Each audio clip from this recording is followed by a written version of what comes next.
નમસ્કાર મિત્રો, સ્વાગત છે તમારું ફરીથી આજના એક નવા વિડીયોમાં। તો આજે આપણે વાત કરીશું 25 જાન્યુઆરી 2025ના 10 સૌથી મહત્વના કરંટ અફેર વિશે, જે તમારી આવનારી દરેક એક્ઝામ માટે ખૂબ જ ઉપયોગી થવાના છે। તો આ વિડીયોને એન્ડ સુધી જરૂરથી જોજો। પ્રશ્ન નંબર 1, તાજેતરમાં નેશનલ ગર્લ ચાઇલ્ડ ડે ક્યારે ઉજવવામાં આવ્યો? તો મિત્રો જવાબ આવશે ઓપ્શન નંબર ડી, 24 જાન્યુઆરી। દર વર્ષે 24 જાન્યુઆરીએ નેશનલ ગર્લ ચાઇલ્ડ ડે ઉજવવામાં આવે છે। આ દિવસનો મુખ્ય ઉદ્દેશ્ય એ છોકરીઓ અને તેમના અધિકારો વિશે જાગૃત કરવાનો અને શિક્ષણ, આરોગ્ય અને પોષણમાં લિંગ ભેદભાવને દૂર કરીને તેમને સમાન તકો પૂરી પાડવાનો છે। વાત કરીએ 2025ના નેશનલ ગર્લ ચાઇલ્ડ ડેની, તો તેની થીમ હતી ઉજ્જવળ ભવિષ્ય માટે છોકરીઓનું સશક્તિકરણ। પ્રશ્ન નંબર 2, બોર્ડર સિક્યોરિટી ફોર્સ એટલે કે BSFના એડિશનલ ડાયરેક્ટર જનરલ તરીકે કોણે નિમણૂક કરવામાં આવી છે? તો મિત્રો જવાબ આવશે option number B, Mahesh Kumar Agrawal. Mahesh Kumar અગ્રવાલની BSFના નવા એડિશનલ ડાયરેક્ટર જનરલ તરીકે નિમણૂક કરવામાં આવી છે।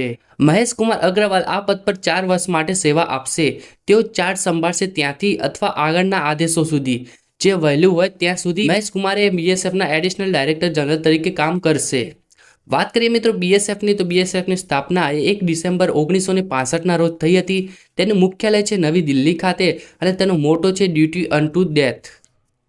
પ્રશ્ન નંબર 3, તાજેતરમાં બહાર પાડવામાં આવેલા ગ્લોબલ ફાયર પાવરના ઇન્ડેક્સ 2025માં ભારતનું સ્થાન કયું છે? તો મિત્રો જવાબ હશે ઓપ્શન નંબર સી, ચોથું। ગ્લોબલ ફાયર પાવર ઇન્ડેક્સ 2025માં ભારતનું સ્થાન એ ચોથું છે। વાત કરીએ મિત્રો ગ્લોબલ ફાયર પાવર ઇન્ડેક્સ 2025ની, તો આ એ સાબિત કરે છે કે કયો દેશ એ તાજેતરમાં સૌથી શક્તિશાળી દેશ છે, અને આનું તારણ તે દેશની આર્મી ઉપરથી લાવવામાં આવે છે। જેમ કે કયા દેશની આર્મી એ સૌથી વધારે સ્ટ્રોંગ છે, તે દેશ એ તાજેતરમાં સૌથી વધારે સ્ટ્રોંગ દેશ હશે।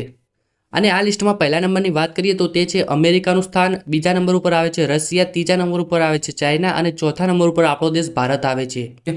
પ્રશ્ન નંબર 4, કયો દેશ જાન્યુઆરી 2025માં વૈશ્વિક સ્તરે 7મો સૌથી મોટો કોફી ઉત્પાદક દેશ બન્યો છે?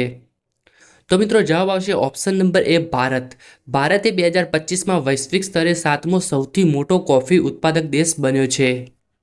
તો જાન્યુઆરી 2025માં વાણિજ્ય અને ઉદ્યોગ મંત્રાલય અનુસાર ભારત હવે વૈશ્વિક સ્તરે 7મો સૌથી મોટો કોફી ઉત્પાદક દેશ બન્યો છે, જેણે છેલ્લા નાણાકીય વર્ષમાં નિકાસ એ 1.29 બિલિયન સુધી પહોંચી હતી, અને આ 2020-21માં 719 મિલિયનની નિકાસ કરતાં પણ લગભગ બમણી છે। વાત કરીએ કોફીના ટોચની ખરીદારોની, તો તે દેશ છે ઇટાલી, બેલ્જિયમ અને રશિયા। આ 3 દેશોએ કોફીના આયાતમાં સૌથી ટોચ પર છે। અને વાત કરીએ મિત્રો વિશ્વનું સૌથી મોટું કોફી ઉત્પાદક દેશની, તો તે છે બ્રાઝિલ। બ્રાઝિલ એ વિશ્વનું સૌથી મોટું કોફી ઉત્પાદક દેશ છે, જે વૈશ્વિક ઉત્પાદનમાં લગભગ 40% યોગદાન આપે છે। પ્રશ્ન નંબર 5, તાજેતરમાં ઓપરેશન શરદ હવા કોણે શરૂ કર્યું? તો મિત્રો જવાબ આવશે ઓપ્શન નંબર એ, BSF। BSF દ્વારા ઓપરેશન શરદ હવા શરૂ કરવામાં આવ્યું છે। તો મિત્રો વાત કરીએ કે ઓપરેશન શરદ હવા કેમ શરૂ કરવામાં આવે છે, તો સરહદ પર ધુમ્મસ અને શિયાળાની ઋતુમાં કોઈપણ પ્રકારની ઘૂસણખોરી અને અનિચ્છનીય ગતિવિધિઓને રોકવા માટે પ્રજાસત્તાક દિવસના પહેલા BSF દ્વારા ઓપરેશન શરદ હવા નામનું અભિયાન ચલાવવામાં આવે છે। પ્રશ્ન નંબર 6, આંતરરાષ્ટ્રીય શિક્ષણ દિવસ 2025 ક્યારે ઉજવવામાં આવે છે? તો મિત્રો જવાબ આવશે ઓપ્શન નંબર સી, 24 જાન્યુઆરી। 24 જાન્યુઆરીના રોજ આંતરરાષ્ટ્રીય શિક્ષણ દિવસ ઉજવવામાં આવે છે। આના વિશે કેટલીક મહત્વની વાત કરીએ તો દર વર્ષે 24 જાન્યુઆરીના રોજ વિશ્વ એક થઈને આંતરરાષ્ટ્રીય શિક્ષણ દિવસની ઉજવણી કરે છે। 2018માં યુનાઇટેડ નેશનલ જનરલ એમ્બેસીએ વૈશ્વિક શાંતિ અને ટકાઉ વિકાસ લાવવામાં શિક્ષણની ભૂમિકાની યાદમાં 24 જાન્યુઆરીને આંતરરાષ્ટ્રીય શિક્ષણ દિવસ તરીકે જાહેર કર્યો હતો।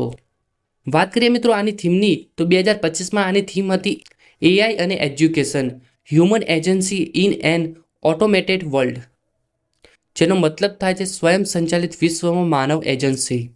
પ્રશ્ન નંબર 7, કયા દેશે જાન્યુઆરી 2025માં WHO અને પેરિસ ક્લાઇમેટ એગ્રીમેન્ટમાંથી ખસી જવાનો નિર્ણય લીધો છે? તો મિત્રો જવાબ આવશે ઓપ્શન નંબર બી, અમેરિકા। અમેરિકાએ 2025માં વર્લ્ડ હેલ્થ ઓર્ગેનાઇઝેશન અને પેરિસ ક્લાઇમેટ એગ્રીમેન્ટમાંથી ખસી જવાનો નિર્ણય લીધો છે।